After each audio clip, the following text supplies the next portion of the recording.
All right, welcome everybody. It is another Monday. What is modular integration and how does one maximize prefab construction throughout the project's lifestyle? You heard it before, early decision making and collaboration across all stakeholders puts you on the path to success with prefab. But how about taking it one step further and include furniture, fixtures, and equipment to make it a real turnkey solution for hospitality, multifamily, healthcare, and more? Please welcome today Suzie Hall, CEO of the Cornerstone Collective, and learn how they are solving the gaps, inconsistencies, misinformation, and segmented efforts that currently exist in modular offsite through their integration solutions, including design and procurement. But first, we're not able to deliver any of these informative conversations without our sponsors like Stream Logistics, CombiLift, and Brave Control Systems. So a big shout out to Carson Holmquist at Stream Logistics and his team. They are experts in high stakes freight, and they are the perfect choice for projects with timelines and specific delivery sequences, shipments with high complexity and unique constraints. The new methods of construction need new transportation solutions, and they are up for the challenge. Learn more at streamlogistics.com. Also, a big thank you to CombiLift, Paul Short, and the team at CombiLift, the largest global manufacturer of multi-directional forklifts and straddle carriers. They are an acknowledged leader in long load handling solutions, offering a free warehouse and site optimization services. CombiLift is dedicated to helping companies of all sizes and from every industry maximize the capacity, safety, and efficiency of their warehouse and storage facilities. Learn more at combilift.com. And our favorite new sponsor, Brave Control Solutions, where offsite manufacturing systems that do more than improve productivity. They have a unique approach to industrialized construction, a lineup of flexible automation systems specifically designed for the construction industry, empowered by CAD to Fab and turnkey solutions for 3D volumetric, structural insulated panels, finished wall assemblies, MEP component processing, assembling, kitting, and storage. Go to thinkbrave.com to learn more. All right, we got a lot to cover today. We got presentations to go through, and we have one exciting guest waiting in the wings, so let's bring her on right now. Suzie Hall, thank you for joining us on Dave Cooper Live. How are you? I'm great, Dave. Thanks for having me. Yeah, this is awesome. So super excited about everything you guys are doing. You're looking at our industry as an outsider who came into it, and we're going to get into all that. And you said, wow, we need some different approaches on how we handle this to make it affordable, effective, and smart, right? So before we get into that, we want to know everything about you from the moment you were born to this very moment in time. Do not leave out of the good stuff from the hospital, or we will call your mother, and that could get quite embarrassing. But you only have 2 minutes to do it, so the floor is yours. Go ahead. All right. Well, I was born in Minnesota, so Midwestern girl, and I grew up the daughter of major college football coach. My dad coached Nick Saban at Kent State University. That was a fabulous way to grow up. So we moved to Colorado when I was 4. My brother was born there. Moved to Ohio. That's when my dad was working at Kent State. And then he got the big call with Don James to go to the University of Washington. So I mainly grew up in Seattle, went to the University of Puget Sound. I was a business major, communications minor, and moved to Boise in 1990. My career started in the office furniture industry. Love the logistical, tactical side, left brain side of putting things together, but like the creative side as well of designing and finishing so that you had a really unified and beautiful whole. Since my start of my 2 companies in 1992, we're celebrating 30 years in business for interior design and procurement. And then about 2 years ago, I brought a partner in, Jean Lim, to help me create the collective. So we have the Cornerstone Collective now. That's really a focus area where we bring project teams together, and we're getting into development as well, utilizing the modular and offsite solution. Very, very excited to talk more about that and appreciate you having me. So this is super exciting, right? Because you come from a family history where a team approach and collaboration were kind of born probably and bred into your blood. I mean, think about that, right? So just listening to your dad and what he has done, my guess is growing up around that played a big role on how you think and how you approach things moving forward. Is that accurate? That's very accurate. Yep, I've been on the field at the Orange Bowl, was exposed, helped him to practice his signals, calling him in from the sidelines. So I was in the trenches learning about how important it is for a team to work together well. Yeah, for sure. All right, listen, everybody. If you are just joining us, we have Suzie Hall, founder and CEO of the Cornerstone Collective, and we are also giving away a book today. All you have to do is comment in the section, say hello, tell us where you're from. We want to hear from you. Where are you joining today? And make sure you hit that like and share button because we are live on LinkedIn, YouTube, Facebook, Twitch, and Twitter. So get your tweets on. And if you're not following the Cornerstone Collective, you're wrong. If you're not following Suzie Hall, you're wrong. And if you don't comment to win this book, you're wrong. Suzie, tell us about the book we're giving away. Yeah, so it's right here. My dad, got a little reflection there, but it's called Coach 'em Up, the Skip Hall Story. You can get it on Amazon. How the power of influence and encouragement changes lives. So it goes through his entire coaching career and the power of personal relationships and coaching them up, not down. And a lot of good stuff in there. And there's a section at the end for business leadership. So a lot of lessons learned from somebody that made it to the highest level in collegiate sports. I love that. Perfect. All right, let's get into this. Leadership and collaboration. How important is it to you and your team for what you're doing? Very important. One of the things we always start with is what is the vision? What's the goal of a project or an endeavor?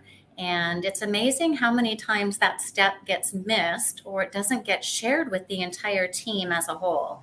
So we take that very seriously. And then leadership, having somebody to be the head coach, be the quarterback. Again, I just relate a lot to the college football arena because you need somebody who's in charge. At the end of the day, the buck stops here. I think in the industry, both in modular and traditional construction, a lot of people assume that it's going to be the architect. It might be, but unless that is really clear at the beginning of a project and it's part of the architect's scope, then the project goes really well. But if it's not, which happens quite often, then things get missed. And then those gaps are created that we'll talk about in a little while. So having strong leadership to me really sets projects up well for success. Yeah, I mean, strong leadership and collaboration, and we'll get into the ownership of that leadership, right? Or the ownership of the project is a big deal. So, when you looked at our industry, and we're going to get into the why modular in just a few moments and why you took this approach, but, you looked at it from the outside in saying we need to design more value into this process. So walk us through what that means exactly. Sure. So I am an entrepreneur at heart. So I've been an entrepreneur my entire life, actually. So when I see innovative things or industries ripe for innovation, that resonates with me. In the mid-2000s, it was when LEED came on the scene, Leadership in Energy and Environmental Design, where we are early adopters. When I was exposed to that first modular factory tour at Gurdon here in Boise, Idaho, it was like my eyes just were, opened, and early adopter. I could see the efficiencies, I could see the opportunity, and could see how it could integrate so well into traditional design and construction and give a faster route and a better route. Yeah, towards moving it forward. So what's going on with Idaho? I mean, you got Autoball. I mean, there's so many great things. You got Tamarack Grove Engineering out there that's real big into the offsite space. Is it something in the water? There must be. I call it the modular mecca. It's becoming, isn't it? I mean, it really is. Not only just the mecca, but with technology, you have the first fully automated robotic house building manufacturing facility and everything else down the road there. So super, super cool. All right, so we're going to get into some presentations as well when we talk about this. But before we do that, why modular, Suzie? I mean, like where? I look at your background, and I see everything you're doing. Where was that aha moment? What made you say we have to focus on this? Sure. So a lot of my background, I spent working on LEED projects, as I mentioned before, and I was the LEED project administrator, including our most recent physical building. And learning about integrated design, the importance of getting everyone around the table early, setting those goals, setting that vision, and then everyone performing their role with that in mind. Instead of, maybe an engineer just saying, oh, this is my scope of work, I've got to draw this up and get it out by this date. When people get a sense of what the vision is and the value and the contribution that they're giving to a project, it elevates, it raises the collective consciousness of that team and of everybody involved. And so my aha moment was couched in my experience with LEAD and having been through, 20 successful LEAD projects. And when I saw, again, that aha moment for me, I saw the opportunity that modular and the offsite solution could bring into, certain projects. It's not right for every single project, but especially hospitality and multifamily, which are the areas that we focus in, makes so much sense because it's more efficient, it's faster, and projects get open sooner. I mean, that's it, right? When you're going for LEED certification or any of the other, aspects of passive house, whatever it is that you're trying to achieve, it's a lot of work finding all those, bits and pieces and points to build more sustainably, be greener in the process, and energy saving. And modular lends itself to that. I hate to use the cliche right out of the box, right? So literally, you're already gaining some of what you need to achieve those certifications. Yeah. Right. And then taking it a step further, as you mentioned earlier, getting the furniture and the fixtures and the equipment, even down to, I've had a conversation with the modular factory about, wouldn't it be great if the toilet paper were actually hanging on the toilet paper holder and you ship it?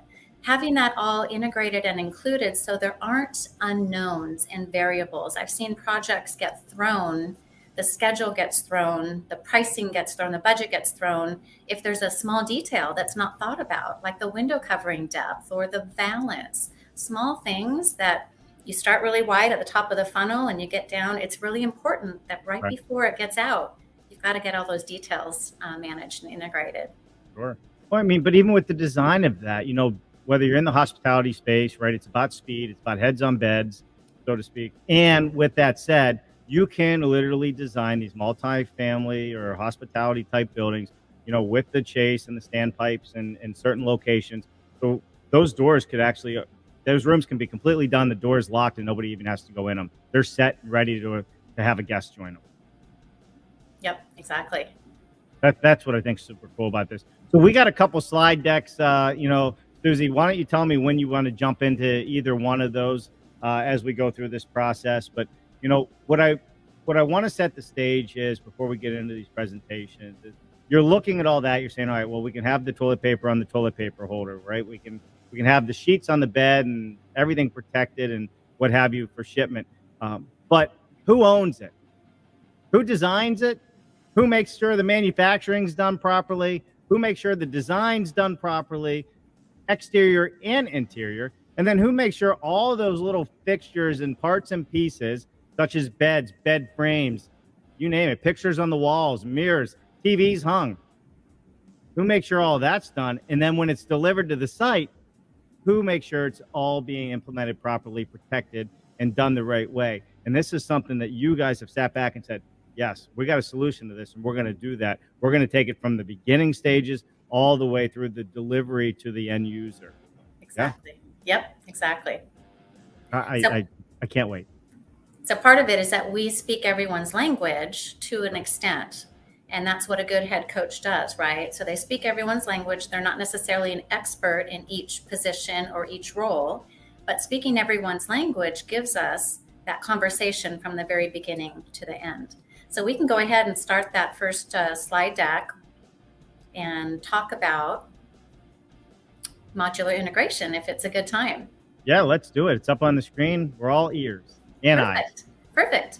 So at the Advancing Prefab Conference in Phoenix at the end of April, I invited Nick Gomez of Lowney Architecture to join me for this presentation, again, to help demonstrate the importance of that integrated conversation.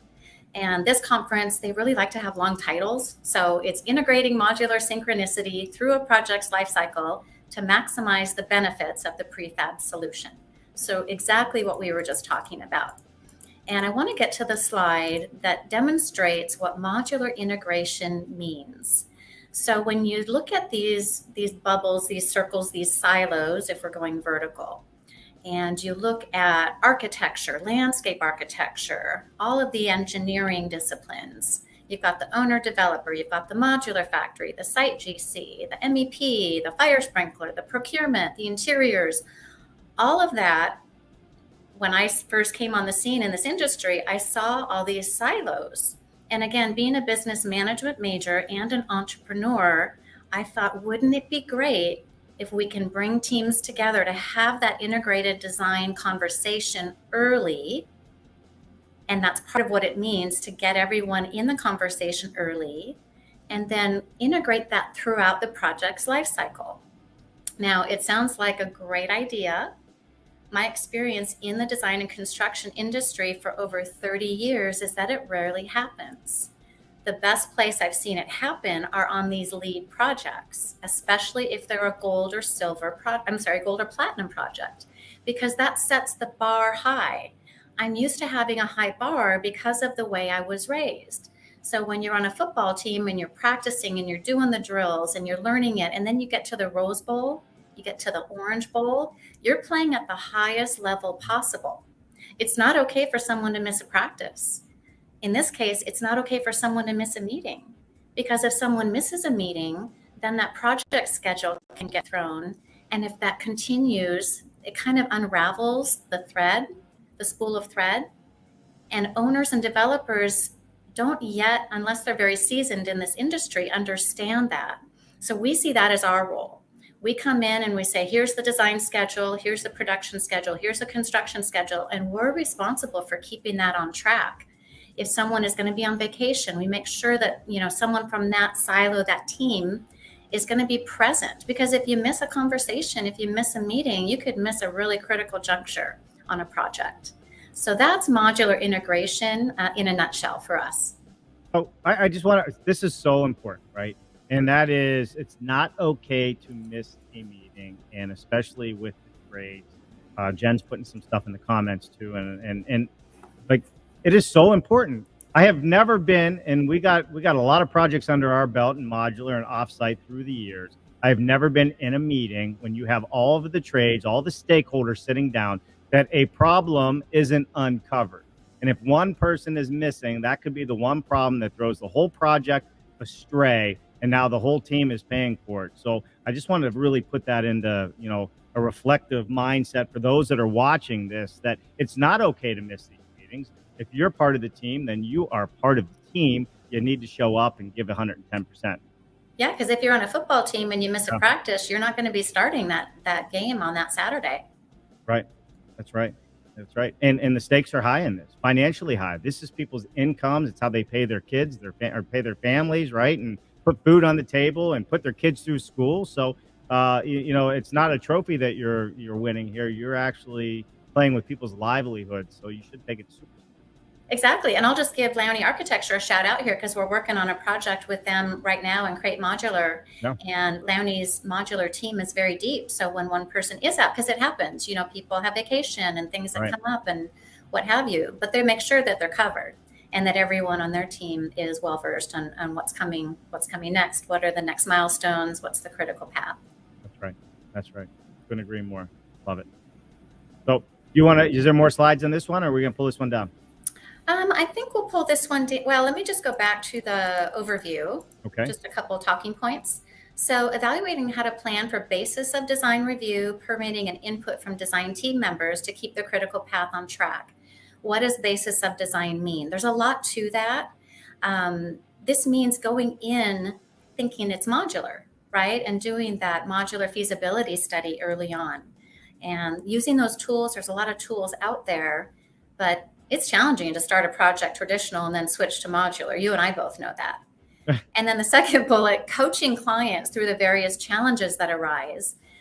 I mean, there's always issues with municipalities, right? So coaching clients to be ready for that and understand it's part of the process. This is a real educational piece and almost a therapy piece.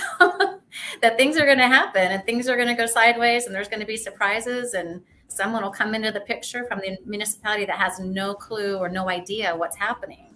Right. So we see, again, our role is helping to be present to that and help communicate and facilitate through that. And then the last bullet here, we are all about lessons learned. We're all learning all the time. And the more that we can share that with each other, I think the better for the whole industry. So we take that really seriously at the collective. where your shipping address types itself, where all your tabs go everywhere you go, where you can surf without getting fished. There's no place like Chrome. Yeah, for sure. And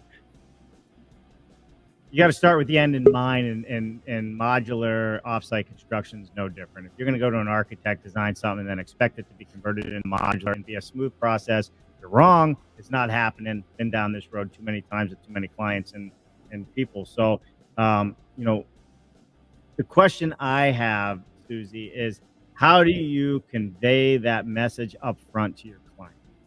How do you convey that when they say, "But Susie, we have this architect. He's so good, or she's so good. We've been using them for years, but no, they haven't done modular, but they can do it." What do you say to them? That's what happens. Yeah, it totally is. So then I asked them if they were to have a broken arm, would they want to see, an ENT doctor? Right. They can still put a cast on because they did it in med school. Exactly. Yeah. So it's just kind of a mindset shift of who do you want working on your project? And if you want to pay for the learning curve, or you're ready to, why would you do modular and you want that speed to market and that quality and the efficiency? And again, why would you want the third string on the team, on the project team instead of the first string? Right. Very, very, very, very true. So talk to us a little bit about some of the projects you guys are currently working on. Is there some lessons learned on some of these projects you're working on? Yeah, so if we can go to that second deck, I'll bring up some visuals while I'm talking. So capabilities, we have quite a few, and modular approach, understanding that when there's a prototype project or a design, we worked on an AC Marriott with Gurdon. And this is one of the 5 brands that Marriott identified and had designed as a prototype for the guest rooms. So we came onto the project, and there's 142 guest rooms. And I remember sitting in the meeting with the site architect, the modular factory team, and our team. And they were having conversations about ceiling heights. And I'm thinking, well, if this is a prototype project, why are there conversations about ceiling heights? Shouldn't that all be set? So I think, I'm not sure, that potentially this site architect for the site built portion didn't quite understand that, prototype ceiling height for these boxes is X. You can't come in 3 inches higher. And I remember having sitting in an hour-long meeting when they were talking about that. So really understanding what prototype means, and again, going back to the team, do they understand the goal with prototype is you're not changing anything. That's where the owners and the developers really get the value of the offsite construction solution. If we're going to change something, if we're going to, try to change anything outside of the prototype package, it starts to unravel a little bit. So this project, it turned out beautifully. We worked on the guest room portion. So this was prototype, but what's important is that there's still little nuances that come into play with window coverings. The floor lamp that was part of the prototype didn't fit. So that's part of the continuation being integrated throughout the end of the process, having the visit at the factory, making sure everything's going to fit. Lighting, all the electrical connections, as we know, are super, super important. So that last picture, Susie, you can go back to it real quick. So what we're seeing is exactly how it came from the factory. Yes? Yes. Fixtures, the light fixtures, the bed linen, the desk, the chair, the towels. And I'm sure if we saw a picture of the toilet, we'd see the toilet paper. Yeah? Yeah, I think so. Perfect. How it should be. Yeah.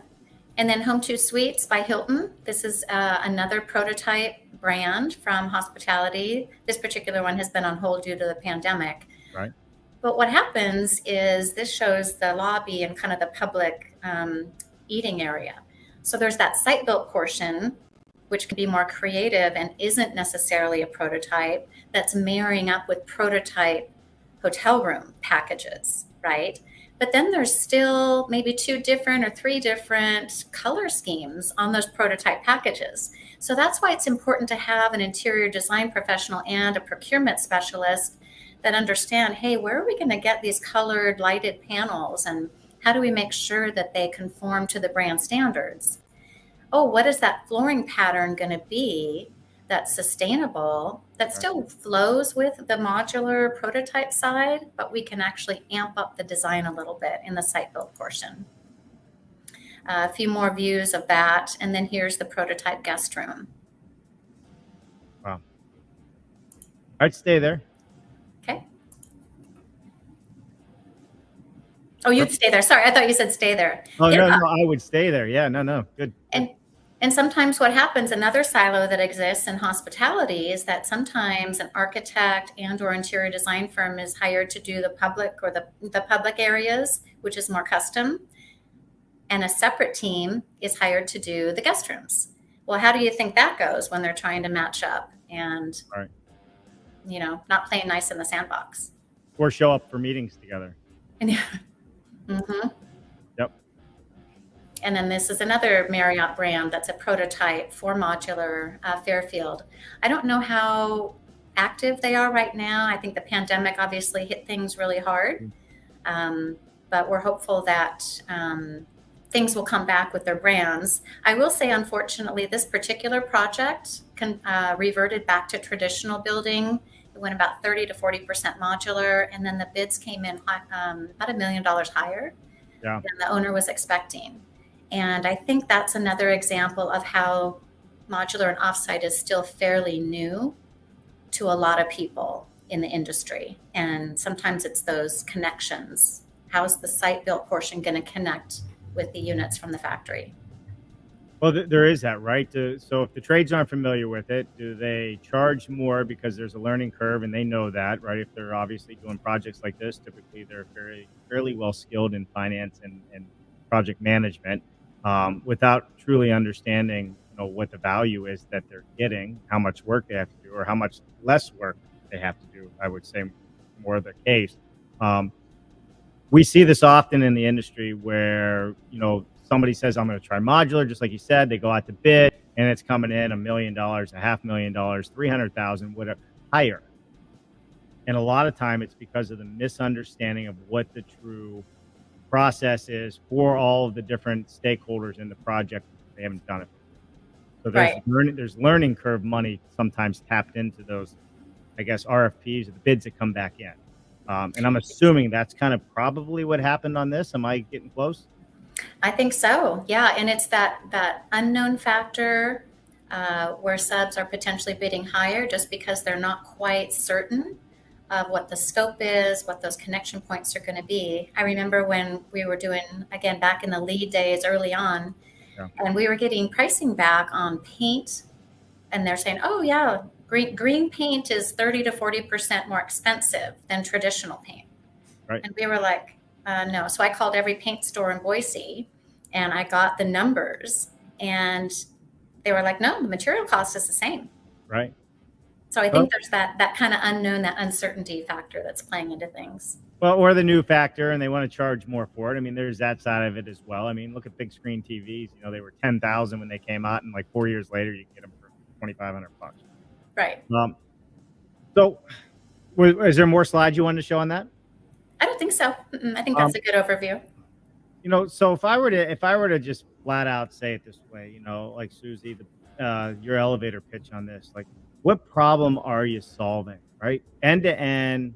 I mean, I want to hear it from you. Like, what problem are you solving that, the Marriott and Crate and all these other people want to work with you? So it goes back to that modular integration slide. So what we're solving is the silos that exist in the communication and the design speed. So speed to market, we know that these factories can produce modules and units as long as they have a really great design package and all the details. But on the front end, the design process also has to be in tune. My exposure in the industry for the last 5 years has been that the design schedule gets delayed. Right. And then that pushes out the entire schedule for the owner developer. So we come in, we quarterback the entire project, as I described earlier, making sure that everyone knows their role, everyone is clear on the vision, what's the schedule, why are they motivated? And that actually improves the design schedule. People are excited for the meetings and they want to talk about, And the owner and developer is like, oh man, this can actually be really exciting, and I want to do more modular projects. So we bring that vision, we bring the expertise, we speak everyone's language, and then we're responsible. And I keep doing this because it's a continuum. And if one person drops off, then the whole ship gets, capsized. And so we come in and make sure that doesn't happen. You're so right. I mean, there's so many good quotes out of it. There's great T-shirts in this, right? T-shirt quotes. But it's a big circle of collaboration, and it takes that entire circle to make a project a success. No single one person or company can get any one of these projects done by themselves. It takes the team. So let's go to a couple comments. See who's out there and see who's tuning in and saying hello. Gregory, what's happening, Greg? Good to see you today. Glad to have you join us. We got Rain Gomez in the house. He's a lead AP from Phoenix, Arizona. There you go. We got your own type out there. All these. Yes. Perfect. Good to see you. Thank you for joining us. Greg says he's also bringing James Davis Long. Well, welcome, James Davis Long. If you're out there, say hello to us, and make sure you like and share. Hit that like button if you enjoy the information we're bringing you today. And also make a comment, because we are going to give away a book here real shortly. That's right. We're giving away a book. So all you got to do is comment. Tell us where you're from. Tell us what you like. Tell us what you don't like. I don't care. You can do whatever you like. But that's what's fun about this show. We have the opportunity to say hello to so many great people. All right, Paul Barretto, greetings from Maryland. What has happened, Paul? Good to see you. Wouldn't be a day without my good buddy, Mark Barenaked Willie from BS Friday Show. Mark's my co-host there. Larry Clay of Clay Construction Inc. coming on 610. Love it. We're going to have a great show, so you guys tune in for that one, 1 p.m. coming up. What else we got here? We got Mitch Lunn. Happy Monday from Prefab Logic in Nampa, everybody. Can't wait to hear from Suzie today. You know Mitch? Suzie, you know Mitch? We sort of know each other, and we're going to be getting together because he's in a new position there, Prefab Logic. But yes, I know Prefab very well and Autoval. I do as well. So that's awesome. You guys will have a great conversation for sure. I can already see the synergy. I can feel it heating up right here online on the Dave Cooper Live. All right, Kimberly Talbot in the house. Ola from Boise, Idaho. Losha Engineering is part of the Cornerstone Collective with Suzie. We are hugely honored to be part of the industry with her. Well, we're happy to have you here as well, Kimberly. And thanks for a chance to win Suzie's book. It's going to be a lot of fun to give away. All right, what else? Mitch did say collaboration is everything. Ben Hershey, Forward Solutions Group in the house. What's happening, Ben? I just saw Ben in Atlanta a couple of days ago. Suzie Hall, thank you for participating in Dave Cooper's show and sharing the importance of collaborative design of modular projects. Hashtag build it better. You got that right, Mr. Ben Hershey. If you guys don't know Ben, Ben is a sponsor of our show as well, and they are in this space. Ben, Suzie, you all should know each other. Ben works all around the world in manufacturing and helping companies out. In fact, they help them succeed is a better way of saying it. All right, let's keep going on. Oh, no, all the way from France. Henry Mickelberg in the house. If your architect doesn't understand brand standards, be afraid. I agree.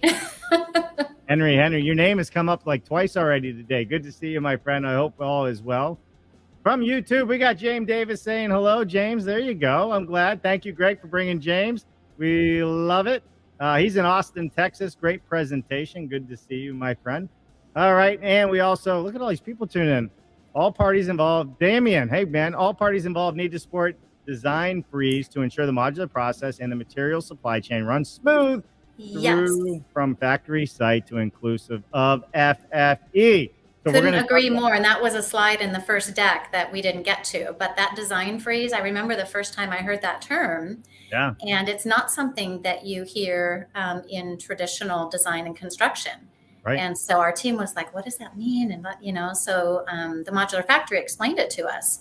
And you've got to freeze the design. It's like pencils down, no more designing, because there's that point in time that it needs to go forward. And then once projects get on that line, it's a mindset shift for a lot of the owners and developers. They're like, oh, well, maybe I can change the paint color. Maybe I can change this fabric or this flooring. So that design freeze conversation is part of that early vision that we set. So if you're out there and you're listening to this and you're saying design freeze, what the heck's a design freeze? Because you're so used to your change orders, it costs everybody so much money. let's break this down real quick. So design freeze, when you get into offsite manufacturing, modular, panelized, whatever the case is basically saying, once we sign off to go to production, we're done. That's where the value, that's where the money is. So you got to think of all of these things beforehand. And that's where the professionals like Suzie's team come in to make sure you made all those decisions. Listen, we can send autonomous vehicles to Mars and back with nobody in it. We sure the heck can design and put design freezes in when we go to manufacturing. It's not like a space shuttle takes off and they say, oh, we forgot the oxygen, we have to go back. Right, and think about the schedule certainty and, the production for the owner and developers. Like once that goes, boom, there's no change orders. Right. No different than any other industry that has manufacturing. Yeah. Ford doesn't put a car down the line and say, oh, we wanted to put a stripe on that one. Sorry. It doesn't work that way. Anyhow, let me get off my horse here a little bit. All right. Well, listen, I think we're about ready to give away this book. We're right about our time. So looking forward to doing that. Look at that. I got to give my shout out to my boy, Mark. Thank you, Suzie Hall and the Cornerstone Collective for presenting today. Good to see you. He looks just like that picture, by the way, except his beard's not purple. He does. Straight out of Duck Dynasty, that guy. All right. Having a little bit of fun. All right. Let's put this design, this draw up on the screen. If you want a chance to win, just say hello. Tell us where you're joining from. I don't even care if you say, what's up? We're here. We're going to give away this book. And we're going to have fun doing it. So you guys. And while we're doing that, can I just give a shout out to the Boise people, the Treasure Valley, the modular mecca that we talked about? I love it. Thanks for tuning in. Yeah, definitely. Thanks for tuning in. Hey, who knows? Maybe you get to win the book. You get to talk to them even more. All right. Last chance. Put your comment in. We're going to draw it right now. You can announce it when it pops up. And just know, this is so random that sometimes I win my own drawings. We'll just redraw. Or Jennifer will win her own drawing or whatever. So just know that's the way this works. We can't control it. Let's see what happens. Dun, dun, dun, dun, dun. Who's it going to be? Who's it going to be? Kimberly Talbot. Look at that. Awesome. All right, Kimberly, you won the book. So you guys may or may not be connected, but we are. Let's show that book one more time. I'm going to put you full screen. Hold it up. Coach 'em Up, the Skip Hall story. And just in case you're wondering, Skip Hall and Suzie Hall are related, just so you know, right? That's awesome. Super excited about that. We love when people come on the show and they have something to give the guests. It's exciting. People get a chance to win something. But more importantly, on this show, you get to learn something. You get to know who the new stakeholders are, who's in the market, who's doing things better, who's building it better. And Suzie, you guys are looking at it with fresh eyes from end to end, not just a piece of the puzzle. You're looking to help people walk all the way through the process. So I love that. Thank you. And I appreciate you having me on. I think the women in this industry are a smaller percentage. Hopefully that's going to continue to increase. Yep. So really appreciate the opportunity. And sometimes we might bring a little different perspective, which helps round things out too. I mean, you just like hitting all my soft points. Listen, the bottom line is this. We need more women in this industry. We will go further, faster, no bars. I mean, this is a detailed industry. You want to be in offsite construction. You want to be in modular. It's about the details. And we all know that people like Suzie Hall and her team and others out there, my Jennifer as well, are so detail oriented. It's only going to make us all better. And we're going to be able to get to where we need to get to in this country with a better way to build more sustainable product, lowering the carbon footprint, all of those fun things. And how about some affordable housing too? That's where we're heading. And it's going to be lots of fun. So Henry said, pretty sure that the prize winning algorithm is the same that they use in the French book. Never lost for words. Another shout out to, hey, John Frey from Grand Junction, Colorado. Perfect. Hey, listen, I bet if you want that book, you guys should reach out to Suzie. I guarantee you she has a link of how you can get that book, but it also gives you a good reason to connect, do business together, talk about what's happening out there. That's what it's all about, is bringing people together. So all of you out there get to meet new people and have new ideas so we can drive the industry forward. Suzie, did I leave out anything that you wanted to touch on? No, I think we hit it all. Thank you so much. This has been great. And just encourage everyone, the collaboration, choosing cooperation and collaboration over competition is what this industry is about. The more that we can share the information and lessons learned, the better off we're going to be. Yeah, 100%. Suzie, you did an amazing job. Thank you for being on the Dave Cooper Live show. We really appreciate you being not only on the show, but you being in the industry and being a leader and a thought leader, I know you speak at all the hospitality conventions and everything else. So you're not a strange face to this industry. And I love that you're an advocate for the modular space and driving this forward. So with that said, everybody, that's a wrap. Make sure you join us Wednesday, 1 p.m. and again on Friday at 1 p.m.